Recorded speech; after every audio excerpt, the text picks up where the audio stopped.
Bismillahirrahmanirrahim. अस्सलाम वालेकुम student and all the viewers. आज हम डिस्कस करेंगे chapter number 2 class first year enzyme. Enzyme के जो मेजर कॉन्सेप्ट्स हैं वो भी डिस्कस करेंगे और जो लाइन बाय लाइन हम इस चैप्टर को क्लियर करेंगे। आज पहला लेक्चर है, इसमें जो इंट्रोडक्शन है एंजाइम की वो डिस्कस करेंगे एंड स्ट्रक्चर ऑफ एंजाइम है वो डिस्कस करेंगे।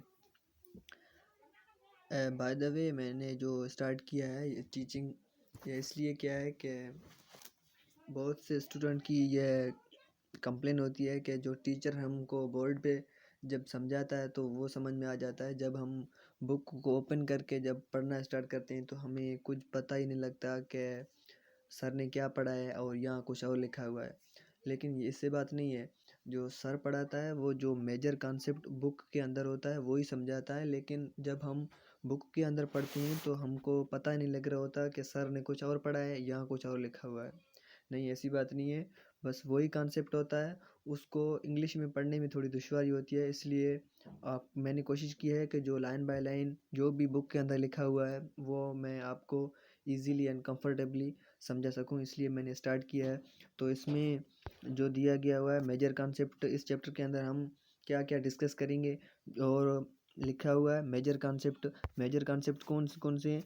यहाँ लिखा हुआ है स्ट्रक्चर ऑफ एंजाइम। एंजाइम की स्ट्रक्चर कौन सी होती है, एंजाइम की स्ट्रक्चर कौन सी होती है और सबस्ट्रेट की क्या होती है। एंजाइम जब रिएक्शन के साथ यूज़ होता है तो उसकी कुछ चेंजेस आती है या नहीं आती, और आफ्टर रिएक्शन क्या होता है वो भी डिस्कस करेंगे। और मैकेनिज्म ऑफ एंजाइम एक्शन, मतलब एंजाइम जब एक्शन लेता है किसी रिएक्शन के अंदर तो उसका जो मैकेनिज्म होगा वो क्या होगा। और उसके बाद है फैक्टर अफेक्टिंग एंजाइम एक्शन, मतलब जब कोई एंजाइम रिएक्शन के अंदर एक्शन करता है तो उसको कौन कौन से फैक्टर अफेक्ट करते हैं, कौन कौन उसको एक्सीलरेट करते हैं या इनहिबिट करते हैं, उसको भी डिस्कस करेंगे। उसके बाद है एंजाइम इनहिबिशन, मतलब कौन कौन से फैक्टर्स हैं, कौन कौन से इनहिबिटर्स हैं जो रिएक्शन को इनहिबिशन कराती हैं।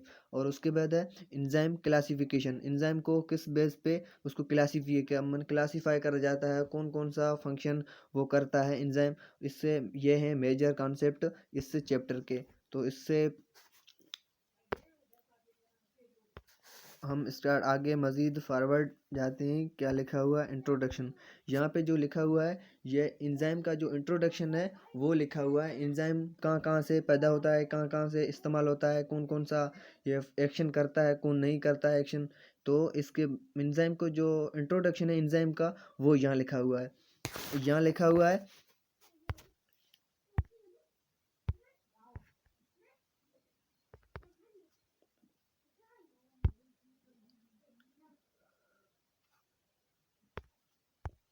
यहाँ लिखा हुआ है life would not be possible without metabolic activity of cell. यहाँ लिखा लाइफ, जब ज़िंदगी लाइफ के अंदर कोई जो रिएक्शंस होती हैं, रिएक्शंस हमारे अंदर नहीं होंगे तो हम जिंदा नहीं रह पाएंगे। ये लिखा हुआ लाइन। इसके बाद है this in turn is depend upon catalytic molecule called enzyme. हमारे अंदर कोई एक कैटालाइटिक मॉलिक्यूल होता है, उसको क्या कहा जाता है, उसको कहा जाता है एंजाइम। एंजाइम की वजह से हमारे अंदर जो रिएक्शंस हैं वो प्रोसीड करती हैं, वो चलती हैं। इफ़ वो एंजाइम या कैटालाइटिक मॉलिक्यूल हमारे अंदर नहीं होंगे तो हम जिंदा भी नहीं रह सकेंगे। तो यहाँ लिखा हुआ कैटालाइटिक मॉलिक्यूल। कैटालाइटिक मॉलिक्यूल क्या होता है? कैटालाइटिक मॉलिक्यूल यह होता है कोई भी एक कंपाउंड है, इसको हम ब्रेक करते हैं या ऐसे ऐसे ब्रेक करेंगे तो इसमें क्या मिलेंगे, हमें छोटे पार्ट्स मिलेंगे इसके। तो यह क्या हुआ है, कैटालिक एक्शन हो गया। कैटालिक मतलब कोई बड़ी चीज़, मतलब bigger bigger bigger thing convert in smaller thing. तो यह क्या हुआ है, कैटालिक। एंजाइम जो होता है वो इसके ऊपर एक्शन लेता है, इसके ऊपर एक्शन लेता है तो यह इसमें कन्वर्ट हो जाता है। तो यह क्या है, एंजाइम है। एंजाइम ने इसके ऊपर एक्शन किया तो यह सबस्ट्रेट था, तो सबस्ट्रेट किस में कन्वर्ट हो गया, प्रोडक्ट के अंदर। तो यह एक्शन है कैटालाइटिक मॉलिक्यूल का मतलब यही है कि किसी बड़ी चीज़ को छोटी चीज़ में कन्वर्ट करना।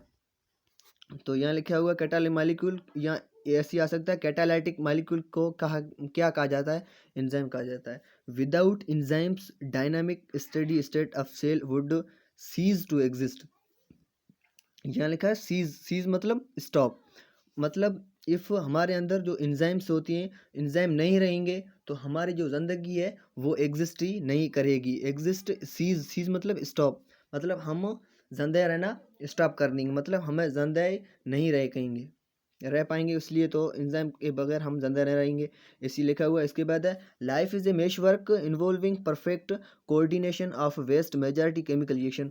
हमारी जो ज़िंदगी है, मेश, मेश मतलब एक नेटवर्क, नेटवर्क मतलब कोई ऐसा जाल है हमारे अंदर जो मुख्तलिफ डिफरेंट रिएक्शंस होती हो रही हैं, तो उसके लिए क्या हो, केमिकल रिएक्शन होती हैं, उसलिए कौन कौन कौन परफॉर्म करता है, वो एंजाइम परफॉर्म करता है। Some of these reaction result in synthesising large molecule, other in cleavage large molecule, and still other either utilize energy or liberate energy। यहाँ लिखा हुआ है some reaction result in synthesizing large molecule, other in, मतलब यहाँ लिखा हुआ कुछ ऐसे रिएक्शंस होती हैं जिसमें some of this reaction result in synthesise, मतलब जिसमें कोई छोटे छोटे पार्टिकल्स या मॉलिक्यूल्स मिलकर कोई बड़ा पार्टिकल बनाते हैं, तो इसमें लिखा हुआ है some reaction in synthesize large molecule, कुछ ऐसी होती हैं जो स्मॉल पार्टिकल्स या मॉलिक्यूल मिलकर कोई बड़ा मॉलिक्यूल बनाते हैं, तो यह फर्स्ट लिखा हुआ है।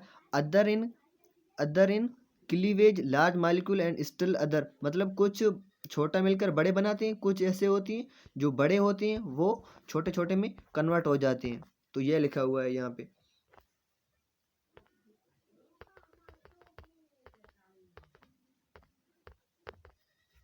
इसलिए लिखा हुआ है। उसके बाद है यूटिलाइज, मतलब एनर्जी इस्तेमाल होती है, और उसके बाद है एनर्जी आर लिबरेट, लिबरेट मतलब एनर्जी कहीं भी इस्तेमाल होती है कहीं पे, इसे लिबरेट मतलब इमिट होना या खारिज होना होती है।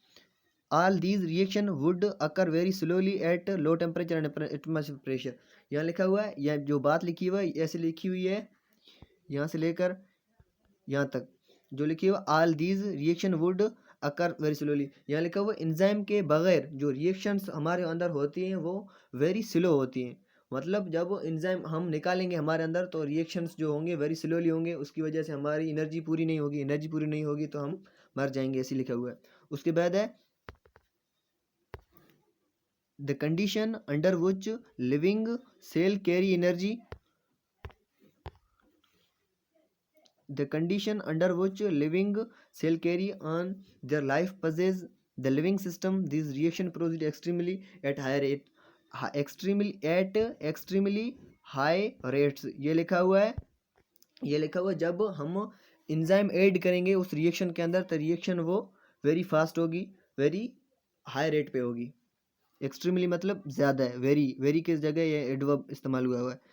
यहाँ आगे लिखा हुआ है this is due to presence of some specialised substance are biocatalyst which are synthesize inside the cell.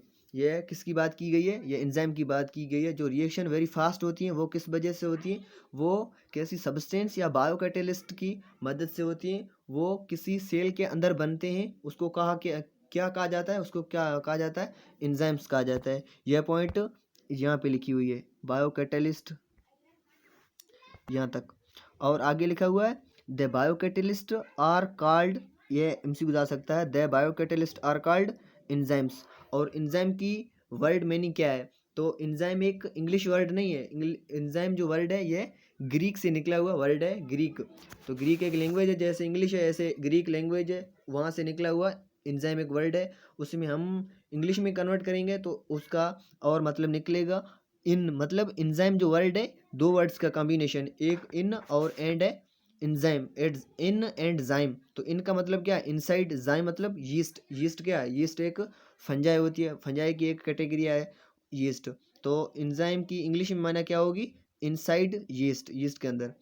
और उसके बाद आगे है the term enzyme was coined by Fred William Kuhne in 1878। ये एमसीक्यू आया था 2024 के अंदर, जो फर्स्ट टाइम एमडीकेट हुई थी, जो कंडक्ट की थी डाओ ने, उसमें ये एमसीक्यू आया था। तो फर्स्ट टाइम एंजाइम को, एंजाइम वर्ड है इसको किसने कॉइंड किया था, तो किसने किया था, फ्रेडरिक विलियम कॉन।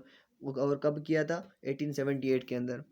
और उसके बाद है enzyme may be defined as organic substance. मतलब एंजाइम क्या है, एंजाइम एक ऑर्गेनिक है, इनऑर्गेनिक नहीं है, ऑर्गेनिक है। मतलब जो एंजाइम होता है वो प्रोटीन नेचर का होता है, वो किस क्या है, ऑर्गेनिक है। प्रोटीन क्या होते हैं, प्रोटीन ऑर्गेनिक होते हैं। Catalyse specific chemical reaction in living system, यह किसी एक रिएक्शन के लिए इस कैटालिक मन स्पेसिफिक होती है, किसी एक रिएक्शन के कोई तोड़ने का काम करेगा, वो कोई एक एंजाइम है जो इसको आगे स्मॉल पार्टिकल में कन्वर्ट करता है, कोई एंजाइम एक है। तो ये सेम जो एंजाइम है इसके ऊपर काम करके ऐसे फॉरवर्ड बैकवर्ड रिएक्शन नहीं ला सकता है। तो इसलिए एंजाइम एक स्पेसिफिक रिएक्शन के लिए काम करते हैं। और यहाँ से आगे लिखा हुआ है just few years ago it was considered all enzyme और प्रोटीन में, पहले कुछ टाइम यह कंसीडर किया जाता था कि जो एंजाइम्स हैं वो ओनली प्रोटीन के बने हुए। और कुछ टाइम बाद पता चला, किसने बताया, थॉमस कैश एंड सडनी अल्टमेंट ने बताया कि कुछ ऐसे राइबोन्यूक्लिक एसिड के मॉलिक्यूल हैं जो एंजाइम के तौर काम करते हैं। मतलब पहले यह कहा जाता था कि जो एंजाइम्स हैं वो ओनली प्रोटीन के बने हुए हैं। और कुछ टाइम बाद यह पता चला कि जो कुछ राइबोन्यूक्लिक एसिड मतलब आरएनए जो हैं वो भी एंजाइम का काम कर सकती हैं। These molecules are called ribozyme. जो प्रोटीन के अलावा जो मॉलिक्यूल हैं एंजाइम का काम करते हैं उसको क्या कहा जाता है, राइबोजाइम्स। ये आपको अपनी हिसाब से इसको अंडरलाइन कर लेना है। राइबोजाइम्स, राइबोजाइम्स क्या है, जो प्रोटीन के अलावा जो मॉलिक्यूल एंजाइम का काम करते हैं उसको क्या कहा जाता है, राइबोजाइम कहा जाता है।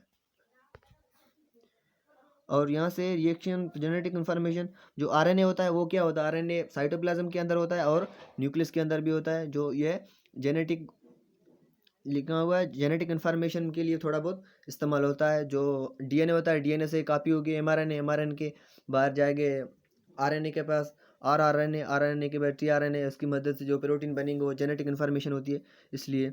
और यहाँ से आगे जो लिखे हुए following are some characters of enzyme, ये इंपॉर्टेंट है, इसको आपको इन हाउ याद रखने। इसमें बहुत से एमसीक्यूज आती हैं, जो भी आपकी एकेडमिक टेस्टिंग होगी या और कोई कॉम्पिटिटिव एग्जाम होगा, इससे यहाँ से एमसीक्यूज कुछ न कुछ ज़रूर उठाया जाएगा। और यहाँ से आगे लिखा हुआ है enzymes are biocatalyst produced in protoplasm synthesised in cell. यहाँ लिखा हुआ है एंजाइम क्या है, बायोकैटालिस्ट है। कैटालिस्ट कोई मालिक्यूल होते हैं, बायो कैटलिस्ट, बायो मतलब ऑर्गेनिक मालिक्यूल है। ये एंजाइम्स आर बायो कैटलिस्ट, इसका मतलब enzymes are organic in nature. और आगे लिखा है प्रोड्यूस्ड इन प्रोटोप्लाज्म। जो प्रोटोप्लाज्म की मीनिंग लिखी है, प्रोटोप्लाज्म, प्रोटोप्लाज्म मतलब जो सेल होता है, सेल के अंदर ये न्यूक्लियस है, मतलब सेल के अंदर जो भी ये मटीरियल होता है इसको क्या कहा जाता है, प्रोटोप्लाज्म कहा जाता है इसको। मतलब सेल के अंदर जो भी मटीरियल है इसको प्रोटोप्लाज्म कहा जाता है। एंजाइम यहाँ पे सेल के अंदर कहीं भी प्रोड्यूस हो सकता है enzyme.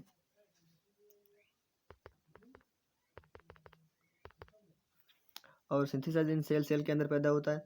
Most of the enzyme are proteinous in nature, मतलब जनरली आप कह सकते हैं proteins are, enzymes are proteinous in nature. मतलब ये आपको याद रखना है, enzymes are proteinous in nature, मतलब इन जो एंजाइम्स होते हैं वो प्रोटीन के बने होते हैं। और मैक्रोमालिक्यूल, मैक्रोमालिक्यूल आप पढ़े हैं जो फर्स्ट चैप्टर है उसके अंदर। मैक्रोमालिक्यूल क्या होते हैं, जो स्मॉलर पार्टिकल होते हैं वो मिलकर क्या बनाते हैं, मैक्रोमालिक्यूल बनाते हैं। जैसे मोनोमर्स होती हैं वो पॉलीमर में कन्वर्ट होते हैं, तो वो क्या होता है, macromolecule of globulous, globular protein with globular globular protein with high molecular weight. मतलब जो एंजाइम्स होते हैं उसकी नेचर क्या होता है, ग्लोब्यूलर प्रोटीन। प्रोटीन के दो डिफरेंट कैटेगरी होती हैं, एक होती है ग्लोब्यूलर प्रोटीन और दूसरी होती है फाइब्रिस प्रोटीन। जो एंजाइम्स किस कैटेगरी में आते हैं, ग्लोब्यूलर प्रोटीन के अंदर आती है।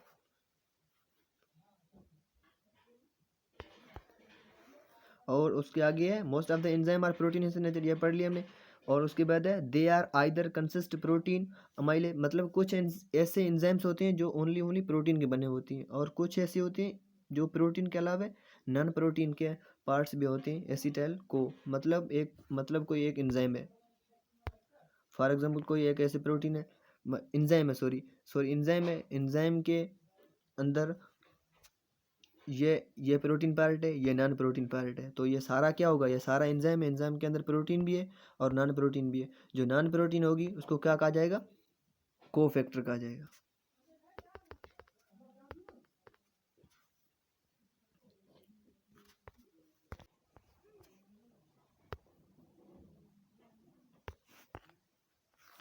देयर कंसेप्ट प्रोटीन मतलब प्रोटीन के बने होते हैं, कोई प्रोटीन के अलावा नॉन प्रोटीन भी होते हैं। Enzyme act within cell where have produce endo enzyme. Endo enzyme यहाँ पे दो वर्ड्स लिखे, endo enzyme and exo enzyme. Endo enzyme वो मतलब फॉर एग्जांपल आप ये देख लें, कोई ये एक सेल है और ये एक्स्ट्रा सेल्यूलर फ्लूइड है जो सेल के बाहर है। कुछ ऐसे एंजाइम्स होती हैं जो इस यहाँ प्रोड्यूस सेल के अंदर पर मतलब यहाँ पे प्रोड्यूस हुई और यहाँ पे इसने काम करना स्टार्ट कर दिया। और कुछ ऐसी एंजाइम्स होती हैं जो इस यहाँ सेल के अंदर पैदा हुए और यहाँ बाहर जाकर काम स्टार्ट किया, तो इसको क्या कहा जाएगा, एक्सो एंजाइम। एंडो मतलब इनसाइड, एक्सो एक्सो मतलब आउटसाइड। और यहाँ से आगे लिखा हुआ है exo enzyme endo enzyme they are specific in nature and function. ये एमसीक्यू आ सकता है। Enzymes are specific in option A nature and option B function, option C both, option D none of these. तो इसमें nature में भी specific है and functions में भी स्पेसिफिक होती है। इसकी जो नेचर मतलब किस चीज़ के बने हुए हैं, प्रोटीन के बने हुए होंगे तो वो प्रोटीन के होंगे। और जो फंक्शन मतलब कोई बनाने का काम करेगा, वो सेम एंजाइम तोड़ने का काम नहीं करेगा, तो इसका वो फंक्शन हो गया। They are much greater in size than substrate. और यहाँ पे ये आपको क्लियर करना है सबस्ट्रेट क्या होता है, एंजाइम क्या होता है। फॉर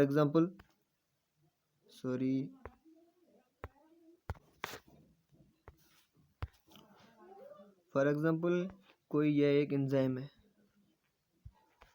ये एक एंजाइम है और ये इसका सबस्ट्रेट है। तो ये एंजाइम क्या, एंजाइम सबस्ट्रेट से बड़ा है।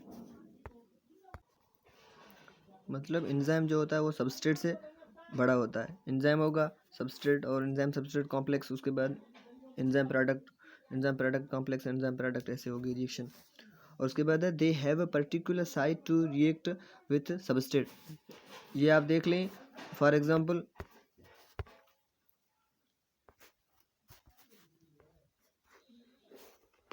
ये एंजाइम है, एंजाइम को जो ये साइट है, ये जो ये साइट है इसको क्या कहा जाएगा, इसको कहा जाएगा एक्टिव साइट। जहाँ आकर कोई सबस्ट्रेट बैठेगा इसको कहा जाएगा एक्टिव साइट, ये एक्टिव साइट है। Enzyme activity can be accelerated by certain ion और साल्ट कॉल्ड एक्टिवेटर। कोई ऐसी फैक्टर्स होते हैं, कोई ऐसे आयन्स होते हैं जो किसी एंजाइम की एक्टिविटी मतलब किसी एंजाइम को जो काम होता है वो फास्ट करते हैं, उसको कहा जाएगा एक्टिवेटर। मतलब वो किसी एंजाइम के एक्शन को फास्ट करेंगे तो उसको कहा जाएंगे एक्टिवेटर्स। उसमें क्या आएंगे, manganese, magnesium and chloride ion, ये क्या है, एक्टिवेटर है। मतलब इस एंजाइम के साथ ये आयन्स मिल जाएंगे तो उसकी एक्टिविटी, उसका काम फास्ट कराएंगे। जो ये एग्जाम्पल दिए गए हैं आयंस के। उसके बाद है enzyme can be inhibited by certain factors called inhibitor. कुछ एंजाइम की ऐसे फैक्टर्स होते हैं जो एंजाइम का काम को स्लो कर देते हैं। वो एंजाइम को जो काम होता है उसको कोई किसी की वजह से उन इसको कहा जाएगा इनहिबिटर। मतलब इनहिबिट काम को करेंगे, मना करेंगे, उसको स्लो काम को करने नहीं देंगे। तो उसमें क्या आएंगे, सबस्ट्रेट कंसंट्रेशन, कंसंट्रेशन मतलब शिद्दत, कंसंट्रेशन सबस्ट्रेट कंसंट्रेशन मतलब सबस्ट्रेट जो है उसकी शिद्दत कितनी है, वो कितनी है। फॉर एग्जांपल एंजाइम्स 100 है और सबस्ट्रेट 150 है तो उसकी कंसंट्रेशन अलग होगी। और सबस्ट्रेट की कंसंट्रेशन मतलब 100 हो जाएगी तो उसकी जो रिएक्शन की प्रोसीडिंग होगी वो कुछ और होगी। उसके बाद है they are sensitive, they work at specific pH. इस ये स्पेसिफिक सेंसिटिव मतलब इसको फॉर एग्जांपल आप कोई इस एक एंजाइम को आप टेम्परेचर देंगे तो उसकी जो स्ट्रक्चर होगी वो चेंज होगी। स्ट्रक्चर चेंज होने की वजह से जो उसकी एक्टिव साइट है वो चेंज हो जाएगी, इसलिए वो उतना काम उतना इफेक्टिवली नहीं कर पाएगा। और दे work at specific pH, temperature भी स्पेसिफिक होता है और उसका जो पीएच होता है वो भी स्पेसिफिक होता है। आप उसको पीएच चेंज करेंगे तो उसके अंदर जो अमाइनो एसिड होंगे उसकी जो अमाइनो एसिड होंगे वो चेंज हो जाएंगे, इसलिए उसकी पीएच का भी असर होता है। They remain chemically unchange during and after chemical reaction. इसका मतलब ये है किसी एक रिएक्शन के अंदर आप किसी एंजाइम को डालेंगे तो जैसे आप डालेंगे वैसे के वैसे रिएक्शन ख़त्म होने के बाद आपको मिल जाएंगे। थैंक यू, अल्लाह हाफिज़। इसके बाद मिलते हैं नेक्स्ट लेक्चर के अंदर, तब तक के लिए अल्लाह हाफिज़।